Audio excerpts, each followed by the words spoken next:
आप सभी का स्टडी विथ ऋषु क्लासेज में स्वागत है। आज हम लोग पढ़ने वाले हैं संविधान के प्रमुख संशोधन, जो कि एग्जाम से रिलेटेड क्वेश्चन पूछे जाते हैं। तो संविधान के किस भाग एवं अनुच्छेद में संशोधन प्रक्रिया का उल्लेख किया गया, प्रश्न दिया हुआ है, यानी कि पूछा जा रहा है कि किस भाग में संविधान के संशोधन का वर्णन किया गया है। तो भाग हमारा कितना है, 20 है, और अनुच्छेद कितना है, 368। तो आपको याद रखना संशोधन कितना में किया गया है, 20 में, भाग 20 और अनुच्छेद 368 में इसका वर्णन किया गया है। ठीक है, चलिए आगे कह रहा है कि संविधान संशोधन हेतु विधेयक जो है सबसे पहले कहाँ प्रस्तुत किया जाता है, यानी कि संसद में। कहाँ किया जाता है, संसद में। तो प्रश्न ऐसे पूछा जाता है कि संविधान में संशोधन करने का अधिकार किसको है, तो किसको है, संसद को है। संविधान में संशोधन कितने प्रकार से किया जा सकता है, ये प्रश्न कई बार पूछा हुआ एग्जाम में। तो आपको याद रखना है कितने प्रकार से किया जा सकता है, 3 प्रकार से। कितने प्रकार से, 3 प्रकार से किया जा सकता है। पहला इसमें प्रक्रिया होता है साधारण बहुमत द्वारा, ठीक है। दूसरा है 2/3 बहुमत द्वारा, तो तीसरा है 2/3 बहुमत तथा राज्य विधानमंडलों की स्वीकृति के द्वारा किया जाता है। आगे है संविधान संशोधन के लिए विधेयक को संसद के किस सदन में पेश किया जाता है, यानी कि संसद में कितने सदन होते हैं, 2 सदन होते हैं। एक उच्च सदन होता है और एक निम्न सदन। उच्च सदन मतलब हुआ राज्यसभा और निम्न सदन मतलब लोकसभा। तब पूछा जाएगा कि कौन से सदन में होगा, तो किसी भी सदन में। आपको याद रखना होगा कि उच्च सदन या निम्न सदन, किसी भी सदन में इसका संशोधन के लिए धन विधेयक को संसद के किस सदन पेश किया जाता है, किसी भी सदन में आप पेश कर सकते हैं। ठीक है, चाहे लोकसभा हो, राज्यसभा यानी कि उच्च सदन या निम्न सदन। ठीक है, पूछा कि भारत के संविधान में, अब यहाँ से ज़्यादातर क्वेश्चन पूछते हैं कि सबसे पहले सर्वप्रथम संशोधन किस वर्ष किया गया था, तो 1951 में। अब इसको याद कैसे रखिएगा, तो हमारा जो संविधान जो लागू हुआ था 26 जनवरी 1950 को लागू हुआ था, तो लागू होने के तुरंत 1 साल बाद ही पहला संशोधन। अब कैसे याद रहेगा, तो संविधान लागू होने के बाद प्रथम संशोधन, तब प्रथम 1 साल के बाद हुआ, यानी कि 51 में पहला हुआ। ठीक है, अब पूछा था ये संशोधन किससे संबंधित है, यानी कि किस लिए यह संशोधन किया गया था, तो इस संशोधन का मकसद क्या था, कृषि भूमि सुधार के लिए। ठीक है, याद रखिएगा क्या चीज़ के लिए, कृषि भूमि सुधार के लिए। तो अब इसको याद कैसे रखिएगा, तो देखिए कि आज़ादी के बाद कृषि की व्यवस्था जो थी बहुत ही दयनीय थी, तो उसको सुधार करने के लिए सबसे पहला काम किस चीज़ के लिए किया जाएगा, कृषि के लिए। ठीक है, क्योंकि उससे हमारा जीविकोपार्जन होता है। ठीक, अब इसमें एक महत्वपूर्ण जो पहला संविधान संशोधन हुआ, उसमें एक और महत्वपूर्ण चीज़ों को जोड़ा गया था। तो उसमें क्या जोड़ा गया था, 9वीं सूची को। तो पूछा जाता है कि किस संविधान संशोधन के तहत 9वीं सूची को जोड़ा गया है, तो प्रथम संविधान संशोधन यानी कि 1951 के तहत जोड़ा गया है। तो चलिए एक बार हम फिर से इसको आपको रिमाइंड करा देते हैं। क्या कह रहा है कि संविधान के किस भाग एवं अनुच्छेद में संशोधन की प्रक्रिया किया गया, तो भाग पूछेगा तो 20 और आपसे अनुच्छेद पूछेगा तो 368। और संविधान संशोधन हेतु विधेयक सबसे पहले कहाँ प्रस्तुत किया जाता है, यानी कि किसको अधिकार है ये संशोधन करने का, तो किसको अधिकार है, संसद को। और कितनी बार कितने प्रकार से किया जा सकता है संशोधन, तो कितने प्रकार से, 3 प्रकार से किया जा सकता। संविधान संशोधन के लिए विधेयक को संसद के किस सदन में, तक किसी भी सदन में, उच्च सदन या निम्न सदन, किसी भी सदन में। प्रश्न पूछा जाएगा कि सबसे पहले संशोधन कब आया, तो 1951 में। किसके लिए किया गया, तो कृषि भूमि सुधार के लिए किया गया। ठीक है, उसके बाद इस प्रथम संविधान संशोधन में एक और चीज जोड़ा गया था, कौन था वो, 9वीं अनुसूची को जोड़ा गया था। यह भी काफी महत्वपूर्ण क्वेश्चन। फिर पुकारा है 7वां संशोधन, ये भी काफ़ी इम्पोर्टेंट है। 7वां संशोधन इसलिए इम्पोर्टेंट है, ये कब हुआ था, 1956 में संविधान संशोधन हुआ था 7वां। किस लिए इम्पोर्टेंट है, क्योंकि इसमें 14 राज्य और 6 केंद्र शासित प्रदेश को बनाया गया था। क्या था, 14 राज्य और 6 केंद्र शासित प्रदेश को। तो आप इसको याद कैसे रखिएगा, तो देखिए 7वां संविधान संशोधन है, तो 7 दूनी के 14, यानी कि 7 और 7 का मल्टीपल क्या हो गया, 14। तो 7 दूनी के 14, यानी कि 14 जिसमें आएगा उसमें क्या होगा, 7 होता। 7वां संशोधन 14 राज्य, 7वां 14, याद रखिए 7 दूनी के 14। आपको याद क्या रखना है, 7 दूनी के 14। ये 7वां संशोधन 14 राज्य और 6 केंद्र शासित प्रदेश को जोड़ा गया। और एक और भी बहुत ज़्यादा महत्वपूर्ण क्वेश्चन यहाँ से पूछता है 7वां संविधान संशोधन से, तो इसमें बोला क्या है कि दो या दो से अधिक राज्यों के लिए एक ही हाई कोर्ट होगा। इस क्या ये पारित किया गया था किस संशोधन के द्वारा? 7वें संशोधन के द्वारा। तो क्या आप समझे, 7वें संशोधन के द्वारा किया गया कि दो से कोई भी अधिक राज्य होगा, कि एक राज्य के लिए एक हाई कोर्ट नहीं, यानी कि 2 या 2 से अधिक राज्य के लिए भी एक ही हाई कोर्ट हो सकता है। ठीक है, अब अगला देखिए क्या कर रहा है, 10वां संविधान संशोधन कर रहा है। 10वां काफी महत्वपूर्ण है। तो 10वां किस चीज के लिए? तो इसमें दादर एवं नगर हवेली को केंद्र शासित प्रदेश का दर्जा मिला। क्या मिला? दादर एवं नगर हवेली को क्या मिला? केंद्र शासित प्रदेश का दर्जा मिला। तो इसको कैसे आप याद रखिएगा? तो याद रखिए कि ये दादर से याद रखिए कि दादा, क्या याद रखिएगा? दादर से दादा। तो ये दादा के हम हवेली पे जाते थे, क्या दादा के हवेली पे जाते थे तो हमको क्या मिलता था? कितना रुपया दादाजी देते थे? तो 10 रुपया। याद कैसे रखना है कि दादर और नगर हवेली, तब पूछ दे आपको कि बताइए किस संविधान संशोधन के तहत दादर नगर हवेली को केंद्र शासित प्रदेश का दर्जा मिला था? दादर नगर हवेली, याद रहेगा। तो दादर यानी कि दादर से दादा की हवेली, तो दादा की हवेली पे जाते तो कितना रुपया हमें मिलता था? तो दादा की जब हवेली पे जाते थे तो हमको कितना रुपया मिलता था? 10 रुपया मिलता है, यानी कि 10वां संविधान संशोधन। और दादा के जो उम्र था, तो दादा यानी कि वृद्ध, दादा कहने का मतलब है वृद्ध व्यक्ति। तो वृद्ध व्यक्ति का जो वृद्ध गिना जाता है 60 से आगे, यानी कि 61। तो दादा का उम्र कितना था? 61 साल था, यानी कि दादा। तो यहाँ से क्वेश्चन पूछा जाएगा कि बताइए दादर एवं नगर हवेली केंद्र शासित प्रदेश का दर्जा किस संविधान संशोधन के तहत मिला और कब मिला? तो किस दादर हवेली, याद आएगा कै रुपया? 10 रुपया देते थे दादाजी हवेली पे, और दादाजी का उम्र कितना था? 61 वर्ष। ठीक है, अब आगे बढ़िए। 12वां संविधान संशोधन, इसमें दमन और दीव को केंद्र शासित प्रदेश का दर्जा दिया गया था। दमन और दीव को केंद्र शासित प्रदेश का दर्जा प्राप्त था। चलिए, 12वां संविधान संशोधन में ही गोवा, दमन, दीव का विलय भारतीय संघ में किया गया। तो पूछा जाएगा कि गोवा, दमन और दीव इस सब को भारतीय संघ में किस संविधान संशोधन के द्वारा विलय किया गया, यानी कि संघ में मिलाया गया? तो आपको याद रखना होगा 12वां संविधान संशोधन के द्वारा। किसके द्वारा? 12वें संविधान संशोधन के द्वारा, जो कि 1962 में हुआ था। ठीक है, अब आता है 14वां संविधान संशोधन। 14वां संविधान संशोधन में पांडिचेरी, क्या आएगा? पांडिचेरी, पांडी 14वां। ठीक है, तब पांडिचेरी केंद्र शासित प्रदेश किस में आएगा? तो 14वां में आ जाएगा। तब इसको कैसे आप याद रख सकते हैं? पांडी माने 5, पांडी माने क्या याद रखना है आपको? 5 याद रखना है। तो देखिए, तो 1 और 4 को जब हम जोड़ेंगे तो कितना हो जाएगा? 5 याद रखना है। 1 4 5, 1 4 5 पांडुचेरी, 1 4 5 का जाएगा पांडिचेरी को केंद्र शासित प्रदेश के रूप में क्या किया? भारत में विलय किया गया। किस रूप में विलय किया गया? केंद्र शासित प्रदेश के रूप में भारत में विलय किया गया। उसके बाद आता है 18वां, जो कि काफी इंपॉर्टेंट है। 18वां कैसे इंपॉर्टेंट है तो जरा ध्यान दीजिएगा। 18वां संविधान संशोधन 1966 में हुआ। ठीक, तो 18 संविधान, इसमें क्या गया? इसके द्वारा पंजाब राज्य का पुनर्गठन करके, पंजाब राज्य का फिर से गठन करके पंजाब, हरियाणा राज्य और चंडीगढ़, यानी कि क्या बनाया गया? पंजाब, हरियाणा राज्य और चंडीगढ़ को केंद्र शासित प्रदेश बनाया गया। तो चंडीगढ़ क्या है? पूछता है एग्जाम में कि चंडीगढ़ को केंद्र शासित प्रदेश का दर्जा किस संविधान संशोधन के द्वारा दिया गया? तो आपको याद रखना होगा किस संविधान संशोधन के? तो 18वां। इसको याद कैसे रखिएगा? तो चंडीगढ़ एक जगह है, माता का स्थान है चंडीगढ़। हम मान लेते हैं ऐसा याद करने के लिए, चंडीगढ़ एक माता का स्थान है।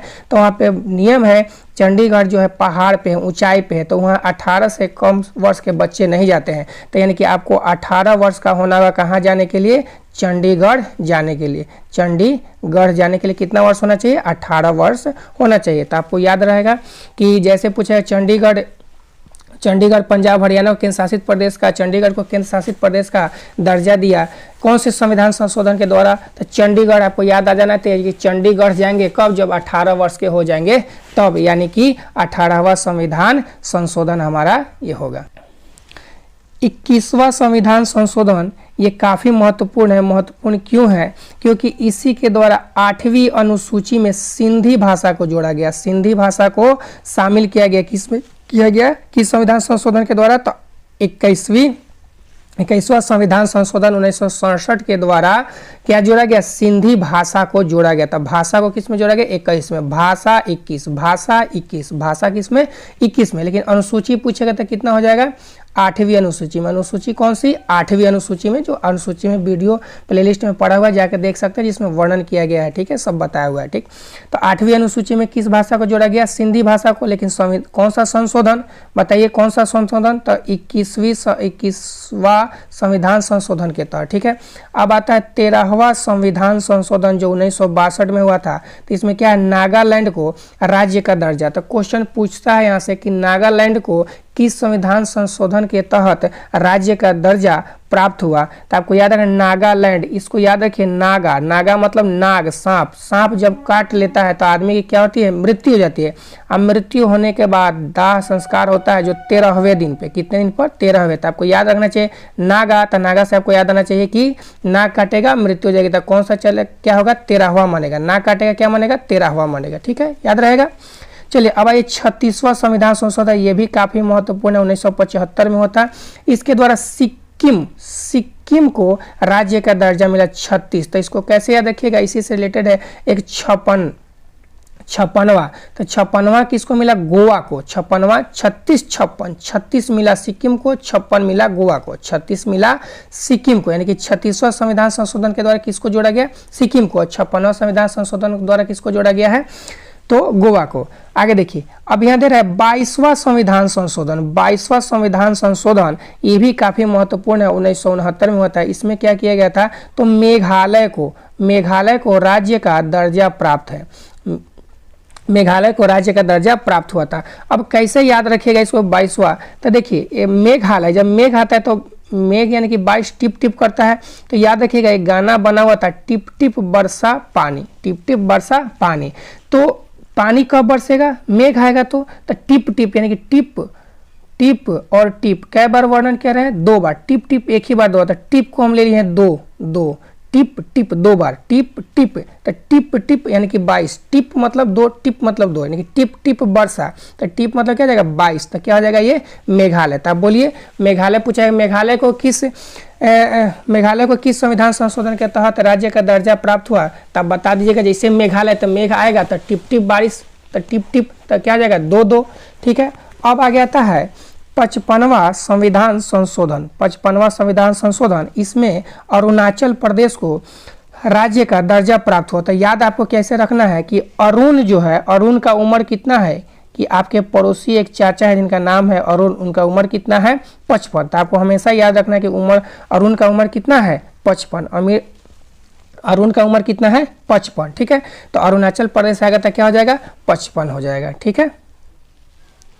अब कह रहा है 56वां संविधान संशोधन। तो इसको कैसे आप याद रखिएगा, तो देखिए 56वां, तो 56 में गोवा राज्य को दर्जा प्राप्त हुआ था। क्या हुआ था, गोवा को राज्य का दर्जा कब प्राप्त हुआ था, 56वां संविधान संशोधन। तो इसको याद कैसे रखिएगा, तो देखिए 56 को 5-6, देखिए तो क्या बोल सकते हैं, 5-6, यानी कि हम गोवा कितना बार गए हैं, 5-6 बार।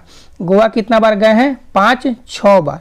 गोवा कितना बार गए हैं, 5-6 बार, ठीक है। तो याद रहेगा कि गोवा राज्य को कब किस संविधान संशोधन के द्वारा राज्य का दर्जा प्राप्त होता है। जैसे गोवा आएगा तो आपके दिमाग में ना चाहिए कितना बार आप गोवा गए हुए हैं, तो 5-6 बार। गोवा कितना बार गए हुए हैं, 5-6 बार, ठीक है। आगे आता है 69वां संविधान संशोधन। ये भी काफी महत्वपूर्ण है। 69वां संविधान संशोधन क्यों महत्वपूर्ण है, क्योंकि दिल्ली को राष्ट्रीय राजधानी बनाया। किस संविधान संशोधन के द्वारा, दिल्ली, क्वेश्चन पूछेगा कि किस संविधान संशोधन के द्वारा दिल्ली को राष्ट्रीय राजधानी बनाया गया। तो आपको याद रखना होगा कि 69वां संविधान संशोधन के द्वारा दिल्ली को, 69वां संविधान संशोधन के द्वारा दिल्ली को राष्ट्रीय राजधानी बनाया गया। तो अब इसको याद कैसे रखिएगा, तो थोड़ा एक कहानी कहेंगे, सुनिए इसको। यानी कि जब हम दिल्ली में पढ़ाई करते थे, तो अपने पॉकेट मनी के लिए एक पार्ट टाइम जॉब करते थे। तो जॉब का मेरा टाइम क्या था, 6 से 9, क्या था, तो जॉब का टाइम मेरा क्या था, 6 से 9। और जॉब कहाँ करते थे, दिल्ली में, ठीक है। तो हम दिल्ली में जब पढ़ाई करते थे तो उस समय पार्ट टाइम के लिए जॉब करते थे। तो जॉब जो करते थे तो कब से कब करते थे, 6 से 9। जॉब का टाइम मेरा क्या था, 6 से 9। तो आपको याद रहेगा कि जैसे दिल्ली को राष्ट्रीय राजधानी पूछा जाएगा तब फटाफट बता दीजिए कितना हो जाएगा 6-9, यानी कि हम 6 से 9 ड्यूटी करते थे। अब अगला आता है 31वां संविधान संशोधन। इसके द्वारा लोकसभा में सीटों की जो संख्या है उसको बढ़ा के 525 से बढ़ा के 545 किया गया। तो पूछता है कि लोकसभा की सीटों में जो संशोधन, जो सीटों को बढ़ाया गया या फिर 545 निर्धारित किया गया, किस संविधान संशोधन? तो 31वां संविधान संशोधन के द्वारा किया गया। अब आगे आता है कि किस संवैधानिक संशोधन को लघु संविधान, ध्यान दीजिएगा, लघु संविधान यानी कि सबसे ज़्यादा अगर संशोधन हुआ है, किसी भी चीज़ को संविधान में जोड़ा गया है, सबसे अधिक चीज़ को जोड़ा गया है, तो 42वें संविधान संशोधन के द्वारा जोड़ा गया है। इसीलिए इसको एक लघु संविधान के रूप में माना जाता है, यानी कि इसको कहा जाता है कि संविधान का एक छोटा रूप है कौन? तो 42वां संविधान संशोधन को ही कहा। अब देखिए 52वां संविधान संशोधन जो कि 1985 से, 52वां संविधान संशोधन 1985। अब ये काफ़ी इंपॉर्टेंट है। इंपॉर्टेंट क्यों है, क्यों इतना महत्वपूर्ण है? कि इसमें 10वीं अनुसूची जोड़ी गई। इसमें किसको जोड़ा गया? 10वीं अनुसूची जोड़ी गई, जिसमें क्या किसी से संबंध था? दल बदल। तब पूछा जाएगा कि दल बदल जो नियम बना वो किस संविधान संशोधन के द्वारा? तो 52वां। तो दल बदल यहाँ किस अनुसूची? तो अनुसूची क्या हो गया? 10। तभी अनुसूची से ही हम ट्रिक निकालते हैं कि देखिए 10वीं अनुसूची, कौन सी अनुसूची? 10 दल बदल से है। 10 किससे है? दल बदल से है। तो इसको याद रखना होगा आपको कि 5 दूनी के 10, 5 तो 52 है, तो 5 दूनी के 10। तो जैसे पूछेगा दल बदल, तो 10वीं अनुसूची आपके दिमाग में चाहिए। जैसे 10 आएगा तो संशोधन पूछा था, 5 दूनी के 10, यानी कि 52वां संविधान संशोधन हो जाना चाहिए। अब आता है 42वां संविधान संशोधन। यहाँ से ये इसका डेट भी पूछता है कि कब हुआ था, तो आपको बताना होगा कि 1976 में हुआ था काफ़ी, और 44वां जो हुआ था 1978 में हुआ था। ये दोनों का सन ज़्यादातर पूछा जाता है। पहला 42वां, 44वां इसका सन पूछा जाता है। ठीक है, तो 42वां संविधान संशोधन जो हुआ था वो प्रधानमंत्री इंदिरा गांधी के समय में हुआ था। यहाँ से भी क्वेश्चन बनता है। और किस आयोग के द्वारा होता है, ये भी क्वेश्चन पूछा जाता है। तो स्वर्ण सिंह आयोग के द्वारा ये उनके सिफारिश पे ये किया गया। इसमें संविधान में क्या क्या जोड़ा गया था, तो ध्यान दीजिएगा। इसमें पंथ निरपेक्ष, तो क्वेश्चन पूछेगा कि बताइए कि पंथ निरपेक्ष किस संशोधन के तहत जोड़ा गया? तो 42वें संविधान संशोधन के द्वारा। समाजवादी 42वें, अखंडता 42वें। तो ये जितना भी है सब किस संविधान संशोधन के तहत जुड़ा हुआ है? 42 संशोधन के द्वारा।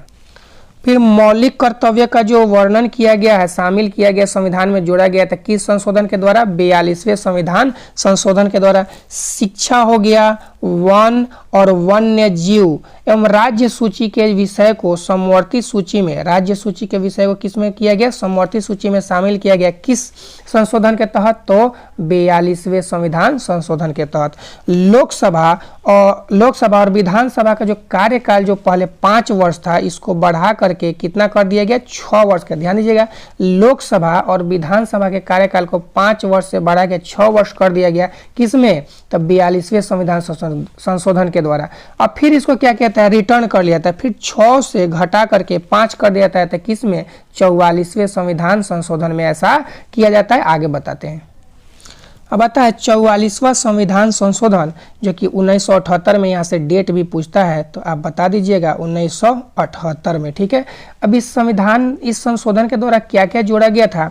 तो संपत्ति का अधिकार जो था उसको मौलिक अधिकारों से हटा करके कानूनी अधिकार बना दिया गया। या ऐसे पूछता है कि जो पहले अधिकार थे किस संशोधन के द्वारा अधिकार 7 से घटा करके कितना कर दिया गया? 6। या फिर ये भी पूछ सकता है कि किस संविधान संशोधन के द्वारा संपत्ति के अधिकार को हटा दिया गया है? तो 44वां संविधान संशोधन। फिर पीछे बताए थे कि लोकसभा का सीट जो बढ़ा दिया गया था 42वें संविधान संशोधन में, कार्यकाल बढ़ा दिया गया था, 5 से 6 वर्ष कर गया था, उसको फिर से 6 से 5 कर दिया गया। किसमें? 42वें संविधान संशोधन में। इसमें तीसरा क्या है कि राष्ट्रपति को यह अधिकार दिया गया कि वह मंत्रिमंडल की सलाह को, जो मंत्रिमंडल सलाह राष्ट्रपति को देगा, उसको एक बार फिर से विचार करने के लिए वापस कर सकता है। कोई भी मंत्रिमंडल की जो सलाह है उसको फिर से विचार करने के लिए राष्ट्रपति उसको वापस कर सकता है, लेकिन दूसरी बार वह राष्ट्रपति उस सलाह को मानने के लिए बाध्य होगा।